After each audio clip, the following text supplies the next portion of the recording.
ಹೌದು, ಚಿಕ್ಕಬಳ್ಳಾಪುರ ತಾಲೂಕಿನ ಗುಂಡ್ಲಗುರ್ಕಿ ಗ್ರಾಮದಲ್ಲಿ ಕಳೆದ ಕೆಲವು ದಿನಗಳಿಂದ ಹೂ ಬೆಳೆಗಾರ ರೈತರಿಗೆ ಕಳ್ಳತನದ ಕಾಟ ಹೆಚ್ಚಾಗಿತ್ತು. ರೈತರು ಕಷ್ಟಪಟ್ಟು ಬೆಳೆದ ಹೂಗಳನ್ನು ಕೊಯ್ದು ಬ್ಯಾಗ್ಗಳಲ್ಲಿ ತುಂಬಿಟ್ಟ ಬಳಿಕ ಕಳ್ಳನೊಬ್ಬ ಅವಕಾಶ ನೋಡಿಕೊಂಡು ಬ್ಯಾಗ್ಗಳನ್ನೇ ಕದ್ದೊಯ್ದು ಪರಾರಿಯಾಗುತ್ತಿದ್ದ. ಇದರಿಂದ ರೈತರು ತೀವ್ರ ಆತಂಕದಲ್ಲಿದ್ದರು. ಶನಿವಾರ ಬೆಳಗ್ಗೆ ಸುಮಾರು 8:30 ವೇಳೆಗೆ ರೈತ ಗಂಗರಾಜು ಅವರ ಹೂದೋಟಕ್ಕೆ ಬೈಕ್ನಲ್ಲಿ ಬಂದ ಆರೋಪಿಯು ಹೂ ತುಂಬಿದ್ದ ಬ್ಯಾಗ್ ಅನ್ನು ತೆಗೆದುಕೊಂಡು ಪರಾರಿಯಾಗಲು ಯತ್ನಿಸಿದ್ದಾನೆ ಎಂದು ತಿಳಿದು ಬಂದಿದೆ. ಇದನ್ನು ಗಮನಿಸಿದ ರೈತ ಗಂಗರಾಜು ಕೂಡಲೇ ಆರೋಪಿಯನ್ನು ಬೆನ್ನಟ್ಟಿದ್ದಾರೆ. ಸ್ಥಳೀಯರ ಸಹಾಯದಿಂದ ಆರೋಪಿಯನ್ನು ಹಿಡಿದು ವಶಕ್ಕೆ ಪಡೆದು ಗೂಸಾ ನೀಡಿದ್ದಾರೆ.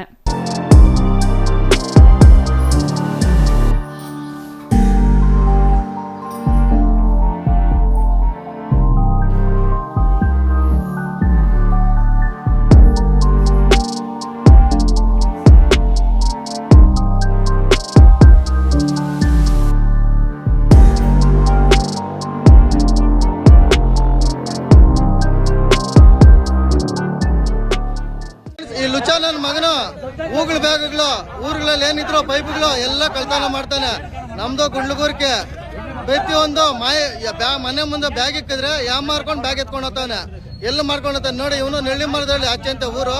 ಇವನು ಲುಚ್ಚ ನನ್ನ ಮಗನು ನೋಡ್ರಿ, ದೊಡ್ಡ ಕಳ್ಳ ನನ್ನ ಮಗನು. ಯುವಕ ನಮ್ಮೂರಲ್ಲಿ ಎತ್ರ ಮಕ್ಮ ಅಭಯ ಎತ್ತೋ ಮುಂಚೆ ಹಿಡವ್ ನೀವು ನೋಡಿ ಫ್ರೆಂಡ್ಸ್. ಇವನು ಲುಚ್ಚ ನನ್ನ ಮಗನು ನೋಡ್ರಿ ಎಂತ ಕೆಲಸ ಮಾಡವನೆ ಅಂತ. ಯಾಮಾರ್ದ ಮನೆ ಮುಂದೆ ಬ್ಯಾಗ್ಲಿಕ್ಕೆ ಹೋದ್ರೆ ಬ್ಯಾಗ್ಲಿ ಹಂಗೆ ಕಳ್ತನ ಮಾಡ್ತಾನೆ.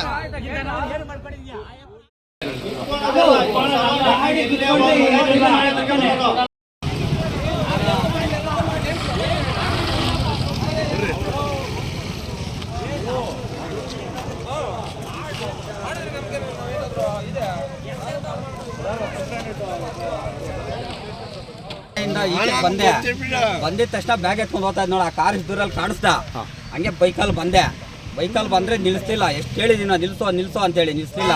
ನೋಡ ಅಲ್ಲಿ ದಬಾಕ್ಬಿಟ್ನು ಬ್ಯಾಗ್ನ ಸೆಂಟರ್ ರೋಡ್ ದಬಾಕ್ಬಿಟ್ನು. ದಬಾಕ್ ಏನ್ 100 ನನ್ನೇ ಒದಿಯಾಕ್ ಬರ್ತಾನೆ. ನನ್ನೇ ಕಾಲಲ್ಲಿ ಒದಿಯಾಕ್ ಬರ್ತಾನೆ. ಸೈಡ್ಗೆ ಹೋದ್ರೆ ನನ್ನೇ ಒದಿಯಾಕ್ ಬರ್ತಾನೆ. ಆಮೇಲೆ 10 ರೂಪಾಯಿ ಕೆರೆಯಲ್ಲಿ ಸಿಗ್ದ. ಏನು ಚೇಂಜ್ ಮಾಡ್ಕೊಂಡು ಹೋಗಿ ಹಿಡ್ಕೊಂಡೆ. ಏನ್ ಮಾಡಿದ್ರು ನಿಲ್ಲಿಸ್ತು. ನಾನು ಏನು ಮಾಡಲ್ಲ ನಿಲ್ಸ ಅಂದ್ರು ನಿಲ್ಲಿಸ್ತು. ನನ್ನೇ ಒದಿಯಾಕ್ ಬರ್ತಾನೆ. ಆಮೇಲೆ ಅಲ್ಲಿ ಸಿಗ್ದ. ಆಮೇಲೆ ಎಲ್ಲ ಕರ್ಕೊಂಬಂದ್ರೆ ನಾವೇನು ಇದು ಏನು ಮಾಡಿ ಕರ್ಕೊಂಬಂದ್ರೆ. ಇನ್ನು ಕಳ್ಳತನದಿಂದ ಬೇಸತ್ತಿದ್ದ ಸುತ್ತಮುತ್ತಲಿನ ಗ್ರಾಮಸ್ಥರು ಆರೋಪಿಯನ್ನು ಹಿಡಿದ ಬಳಿಕ ಕಂಬಕ್ಕೆ ಕಟ್ಟಿ ಹಲ್ಲೆ ನಡೆಸಿದ್ದಾರೆಂದು ತಿಳಿದು ಬಂದಿದೆ. ನಂತರ ಚಿಕ್ಕಬಳ್ಳಾಪುರ ಗ್ರಾಮಾಂತರ ಠಾಣೆ ಪೊಲೀಸರಿಗೆ ಮಾಹಿತಿ ನೀಡಿ ಆರೋಪಿಯನ್ನು ಅವರ ವಶಕ್ಕೆ ಒಪ್ಪಿಸಿದ್ದಾರೆ. ಆರೋಪಿಯ ಕಳ್ಳತನದ ಕೃತ್ಯ ಸಮೀಪದ ಸಿಸಿಟಿವಿ ಕ್ಯಾಮೆರಾದಲ್ಲಿ ಸೆರೆಯಾಗಿರುವುದಾಗಿ ಪೊಲೀಸರು ತಿಳಿಸಿದ್ದಾರೆ. ಒಟ್ಟಾರೆ ರೈತರ ಪರಿಶ್ರಮಕ್ಕೆ ಕನ್ನ ಹಾಕುತ್ತಿದ್ದ ಆರೋಪಿಯ ಬಂಧನದಿಂದ ಗುಂಡ್ಲಗುರ್ಕಿ ಭಾಗದ ಹೂ ಬೆಳೆಗಾರರು ನೆಮ್ಮದಿ ನೆಟ್ಟುಸಿರು ಬಿಟ್ಟಿದ್ದಾರೆ. ಪ್ರಕರಣ ದಾಖಲಿಸಿಕೊಂಡಿರುವ ಚಿಕ್ಕಬಳ್ಳಾಪುರ ಗ್ರಾಮಾಂತರ ಪೊಲೀಸರು ಆರೋಪಿಯ ವಿರುದ್ಧ ತನಿಖೆ ಮುಂದುವರೆಸಿದ್ದಾರೆ. ಗ್ರಾಮಸ್ಥರು ಆರೋಪಿಯನ್ನು ಹೊಡೆದಿರುವ ಘಟನೆ ಕುರಿತು ಸಹ ಪೊಲೀಸರು ಪರಿಶೀಲನೆ ನಡೆಸುವ ಸಾಧ್ಯತೆ ಇದೆ. Thoudanahalli Ramesh, CTV news, Chikkaballapur.